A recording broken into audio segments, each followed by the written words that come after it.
Bonjour à toutes et à tous, bienvenue sur la chaîne. Aujourd'hui, j'ai envie de me faire Thor Love and the Thunders. Donc, c'est un film que je vois très tard par rapport à sa sortie, parce que c'est pas un film qui m'a attiré plus que ça. Alors, pour vous faire un peu mon historique sur mes avis sur Thor, le premier, je l'avais trouvé assez bon. Le deuxième, pas mal. Le troisième, Ragnarok, pour moi, c'était une catastrophe. Des blagues pourraves, un monde pourrave, sans histoire, sans aucune mesure.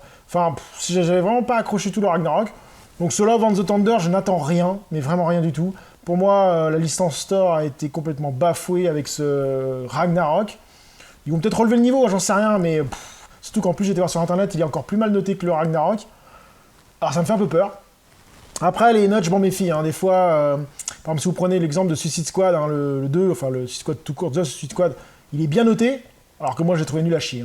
Donc les goûts et les couleurs, c'est comme toujours, chacun a son avis. Donc c'est parti pour se faire Thor Love and the Thunder. A few moments later. Donc je viens de finir Love and the Thunder, et étonnamment, j'ai bien aimé ce film. Étonnamment, je m'attendais à rien, comme je le disais tout à l'heure, le Ragnarok m'avait complètement refroidi au niveau de Thor. Et là, je trouve que ça reprend du peps, en fait. On se reprend un Thor un peu plus sérieux, un peu plus badass. Bon, après, qu'ils aient ramené Jane Foster, je sais pas comment il appelle ça, la Torres, je trouvais ça assez moyen. Ouais, enfin, ça reste correct. Par contre, il y a des combats qui sont assez sympas, assez même épiques. Je pense surtout au combat en noir et blanc, sur la planète en noir et blanc, j'ai trouvé où la lumière n'existe pas. J'ai trouvé vraiment excellent, avec un bon design, une bonne attitude badass.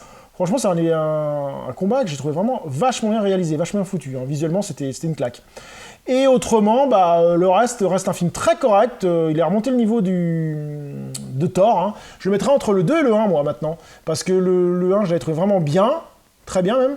Le 2, je l'ai trouvé assez moyen. Mais là, je le mettrai en deuxième position. Il est vraiment étonnamment un bon Thor pour moi, qui me donne envie de l'acheter en Blu-ray.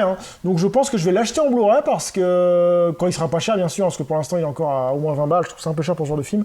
Mais dès qu'il sera en promo à 5 balles ou quelque chose comme ça, je pense que je me l'achèterai. Parce que j'ai trouvé ça assez excellent et je trouve qu'il vaut le détour en fait. Donc voilà, c'était Thor Love and the Thunder, que je vous conseille si vous ne l'avez pas vu.